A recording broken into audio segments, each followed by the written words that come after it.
On February 28, 2026 at exactly 6:35 in the morning, the United States military launched one of the most shocking operations in modern history. Tomahawk missiles fired from U.S. warships tore through the skies over Iran. HIMARS launchers from the U.S. Army joined the attack simultaneously. And within hours, Iran's Supreme Leader Ali Khamenei was dead. His entire inner circle was killed alongside him. The world woke up to the news that the Middle East had just been changed forever. This was called Operation Epic Fury. Donald Trump himself gave the order the night before. And the world did not see it coming. Iran fought back. Within days, hundreds of Iranian drones and ballistic missiles were flying toward Israel and toward American military bases across the region. Bahrain got hit. Kuwait got hit. Qatar got hit. Saudi Arabia got hit. The Strait of Hormuz, the single most important shipping lane on Earth through which 20% of the world's oil passes, was blocked by Iran. Oil prices exploded overnight. Fuel costs around the world went through the roof. The global economy started shaking. And then on March 1, 2026, just one day after the war started, something happened inside Pakistan that changed everything. In Karachi, protesters attacked and set fire to the United States consulate. Between 10 and 16 people were killed. Over 60 were injured. Pakistan was now in the middle of this, whether it wanted to be or not. Because here is what most people do not understand about Pakistan's position. Pakistan shares a 900-kilometer border with Iran. That is a massive border. Pakistan has deep Islamic and historical ties with Tehran going back decades.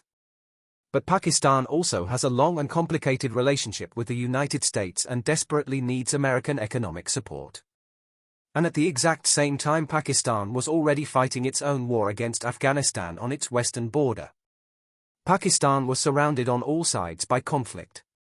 So what did Pakistan do? Pakistan did something no one expected. Pakistan declared official neutrality. It condemned the American and Israeli attacks on Iran. And it also condemned Iran's attacks on the Gulf states. Pakistan said no to everyone and yes to talking. And that single decision turned Pakistan into the most important country in the world almost overnight. Now let us talk about the man at the center of all of this. Field Marshal Asim Munir, the chief of Pakistan's army. This is not a man who became important by accident. For the last 10 years, Asim Munir has served in 4 of the most sensitive positions in Pakistan's military and intelligence world. He was Director General of Military Intelligence. Then Director General of the ISI, which is Pakistan's most powerful spy agency. Then he became Chief of Army Staff. And through all of those roles he built personal relationships with Iranian intelligence chiefs. With commanders of the Islamic Revolutionary Guard Corps. With Iranian foreign ministers and Iranian presidents. He knew these people. They trusted him. And on the other side, in June 2025, 9 months before the war even started, Asim Munir flew to Washington. He sat down with Donald Trump in the White House Cabinet Room for a lunch that was supposed to last 1 hour. That meeting lasted over 2 hours. It moved from the Cabinet Room into the Oval Office. Secretary of State Marco Rubio was there. Trump's top Middle East negotiator Steve Witkoff was there. And according to people in the room, Trump and Munir got along. They clicked. A retired Pakistani general described it this way. These two men both love talking in black and white. They both deal in grey. There is real personal chemistry between them. So when the war broke out in February 2026 and the world needed someone who could talk to both sides, the answer was obvious. Iran actually told the world this directly. Iran's own ambassador to Islamabad said on the record that Tehran would do talks in Pakistan and nowhere else because we trust Pakistan. That is a direct quote from the Iranian ambassador.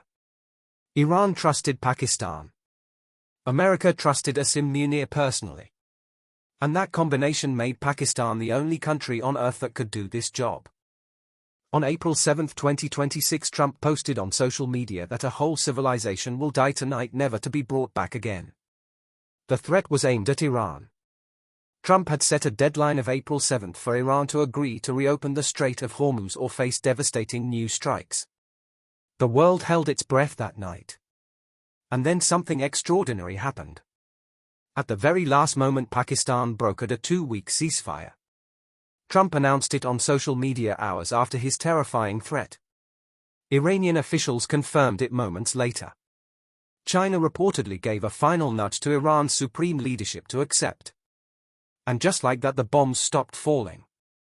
Pakistan had pulled the world back from the edge. On April 10 and 11, 2026, the Islamabad talks began at the Islamabad Serena Hotel. This was historic. For the first time since the Iranian Revolution of 1979, which was 47 years ago, the United States and Iran sat in the same room for direct face-to-face negotiations. The American team had 300 members. U.S. Vice President J.D. Vance led the American side personally. On the Iranian side came Parliament Speaker Mohammad Bagher Ghalibaf. Pakistan moderated everything. Field Marshal Munir was the host. The talks failed. No agreement was reached. And when they failed, Trump ordered the U.S. Navy to begin a full naval blockade of the Strait of Hormuz. Ships could no longer pass through one of the most critical waterways in the world. Oil prices climbed even higher. The pressure on the global economy became extreme. But Munir did not give up.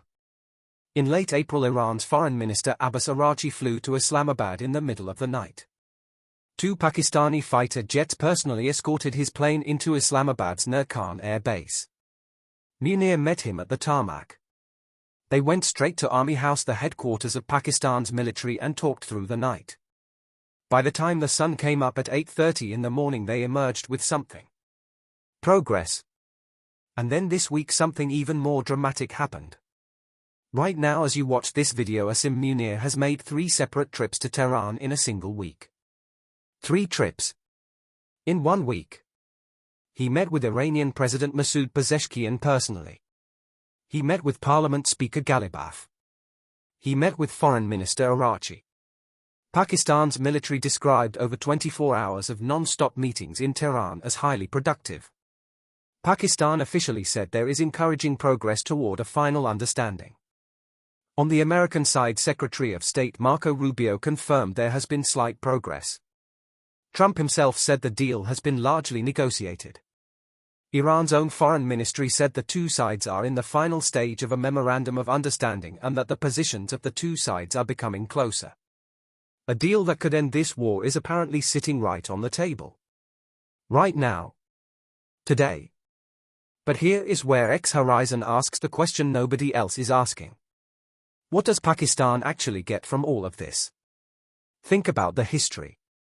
Every single time Pakistan has played a critical role for a superpower, Pakistan has paid a heavy price afterward. In the 1980s, Pakistan was America's frontline partner against the Soviet Union in Afghanistan.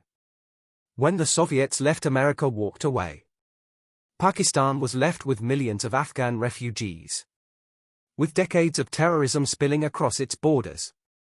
With a generation of young men radicalized by the chaos that America left behind. After September 11, 2001, Pakistan was again America's essential partner in the war on terror. Pakistan gave America access to its airspace, its military bases, its intelligence networks. Pakistan lost tens of thousands of its own citizens to terrorism during those years. And when America finally left Afghanistan in 2021, Pakistan was again left with the aftermath. A collapsed Afghan state on its doorstep. A refugee crisis. An ongoing insurgency. Now in 2026, Pakistan is doing it again. Playing the indispensable role. Risking everything. And the question that every Pakistani analyst is quietly asking is this. What has been promised this time? What will Pakistan actually receive in return for saving the world from a third world war? There are some hints. Trump has spoken warmly about trade deals with Pakistan. About American investment in Pakistan's minerals and technology sector. About counter-terrorism cooperation. Pakistan's Prime Minister Shehbaz Sharif has even been invited to encourage Trump for a Nobel Peace Prize.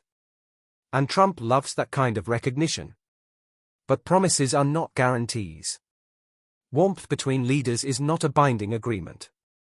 And history shows very clearly that when a crisis ends, the phone calls from Washington stop coming. There is another dark layer to this story. While Pakistan is trying to broker peace between Iran and America, it is simultaneously fighting its own war against Afghanistan. Pakistan is managing an energy crisis made worse by the Iran conflict. Pakistan is dealing with massive domestic protests from citizens who are angry about the war and about economic hardship. Pakistan is walking a tightrope with no safety net underneath it. And if this deal falls apart, if Trump decides to resume strikes on Iran, if Iran retaliates again, Pakistan will be caught between a superpower on one side and a neighbor with whom it shares 900 kilometers of border on the other. There will be nowhere to hide. This is the reality of being the world's indispensable middleman. Everyone needs you. Everyone uses you. And when the dust settles, the question of whether you were truly respected or simply used becomes the most important question of all. Pakistan has spent decades being invisible on the world stage. Seen as a problem. Seen as unstable. Seen as dangerous. And now in 2026 it is the country that both America and Iran trust more than they trust each other. That is an extraordinary transformation. Whether Pakistan emerges from this stronger than ever or finds itself once again holding the bill for a war it did not start is a question that will define the next decade of Pakistani history. The deal is being written right now. The world is watching. And at the center of it all is one man in Islamabad who has spent his entire career building exactly the relationships needed for this exact moment. Field Marshal Asim Munir.